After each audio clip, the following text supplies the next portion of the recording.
Om Swastiastu. Halo anak-anak, ketemu lagi bersama Ibu Mita dalam pembelajaran kimia. Nah, hari ini gimana nih kabar kalian? Semoga semuanya selalu sehat ya. Di video kali ini, Ibu akan menjelaskan tentang proses pembentukan fraksi-fraksi minyak bumi, teknik pemisahan, serta kegunaannya. Di tujuan pembelajaran yang pertama, kita harus memahami proses pembentukan fraksi-fraksi minyak bumi, dan yang kedua, kita memahami komposisi dari minyak bumi. Nah, anak-anak, pada saat kalian memiliki kendaraan, sepeda motor, ataupun mobil, kalian pasti harus mengisi bahan bakar kendaraan tersebut. Bisa dengan premium, pertalite, ataupun pertamax. Apakah kalian tahu dari mana bahan bakar itu berasal?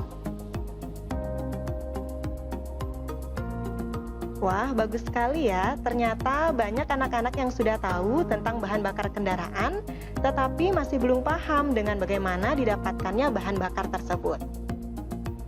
Oke anak-anak, sekarang kalian bisa melihat di sini Ibu sudah menampilkan kerangka berpikir tentang minyak bumi.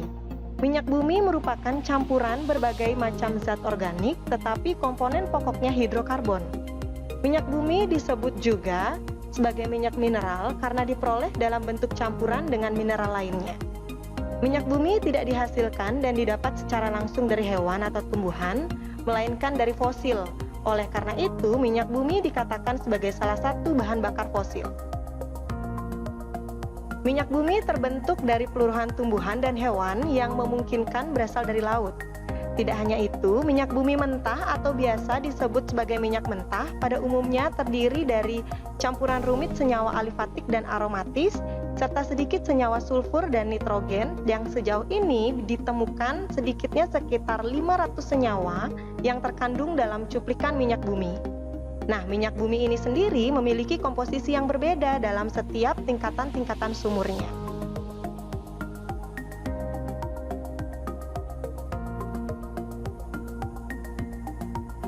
Oke anak-anak, ini adalah fraksi-fraksi minyak bumi, di mana semakin banyak jumlah C-nya, itu sangat berkaitan dengan titik didih, di mana fraksi yang dihasilkan itu akan berbeda. Kita akan bahas satu persatu ya anak-anak, di mana fraksi yang pertama itu ada gas, titik didihnya kurang dari 30 derajat Celcius, kegunaannya sebagai bahan bakar pemanas. Yang kedua ada petroleum ether, titik didihnya 30-90 derajat Celcius, itu sebagai pelarut. Dilanjutkan dengan bensin di titik didih 30-180 derajat Celcius, itu sebagai bahan bakar mobil. Dan yang keempat ada minyak tanah dengan titik didih 180-230 derajat Celcius sebagai bahan bakar pemanas. Yang kelima ada minyak gas dengan titik didih 230-305 derajat, itu sebagai bahan bakar diesel dan pemanas. Yang keenam ada solar dengan titik didih lebih dari 305 derajat, itu sebagai bahan bakar mesin jet. Yang ketujuh ada minyak pelumas di mana titik didihnya itu sangat rendah, itu merupakan zat padat titik cair terendah, digunakan sebagai pelumas. Dan yang terakhir ada aspal, titik didihnya merupakan residu, kegunaan sebagai lilin malam pelapis jalan. Ya anak-anak, sekarang kita akan melihat bagaimana komposisi dari minyak bumi itu sendiri. Ya, secara umum komposisi minyak bumi dapat digolongkan sebagai 4. Ya, yang pertama ada senyawa N-alkana yang merupakan komponen utama dari minyak bumi, di mana pada suhu kamar metana dan etana itu berupa gas. Metana dan etana merupakan komponen utama LNG, sementara propana dan butana merupakan komponen utama LPG yang berbentuk cair. Yang kedua ada senyawa sikloalkana yang merupakan komponen terbesar kedua setelah N-alkana. Senyawa sikloalkana yang paling banyak terdapat pada minyak bumi itu adalah siklopentana dan sikloheksana. Yang ketiga ada senyawa isoalkana di mana hanya sedikit isoalkana yang terkandung dalam minyak bumi. Dan yang terakhir ada senyawa aromatik di mana hanya sedikit senyawa aromatik dengan titik didih rendah di dalam minyak bumi. Nah, anak-anak, ini adalah hasil dari minyak bumi yang merupakan bahan bakar pokok untuk kendaraan ya anak-anak.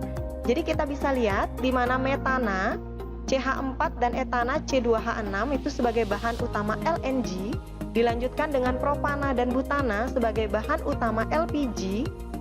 Yang ketiga ada pentana dan heptana sebagai bahan pelarut, cairan pencuci kering dan produk cepat kering lainnya. Yang keempat ada C6H14 sampai C12H26 itu dicampur bersama dan dimanfaatkan sebagai bensin. Yang kelima ada C10 sampai C15 dimanfaatkan sebagai bahan utama minyak tanah. Yang keenam ada C10 dan C20 dimanfaatkan sebagai bahan utama diesel dan bahan bakar minyak untuk mesin kapal. Dan berikutnya ada C16 sampai C20 dimanfaatkan sebagai bahan bakar utama solar dan bahan bakar mesin jet. Berikutnya ada C20 ke atas yang berbentuk setengah padat itu digunakan sebagai bahan utama pelumas dan vaselin. Dan yang terakhir itu mulai dari C25 berbentuk padat dan dimanfaatkan sebagai lilin dan bitumen aspal. Oke anak-anak, dari pembelajaran hari ini kita dapat mengetahui ya bahwa minyak bumi itu terdiri dari beberapa fraksi-fraksi yang didapat dari pemanasan pada suhu tertentu. Oke anak-anak, demikianlah pembelajaran kita hari ini. Sampai jumpa pada pertemuan berikutnya. Akhir kata Ibu tutup dengan para mesanti. Om Santi Santi Santi Om.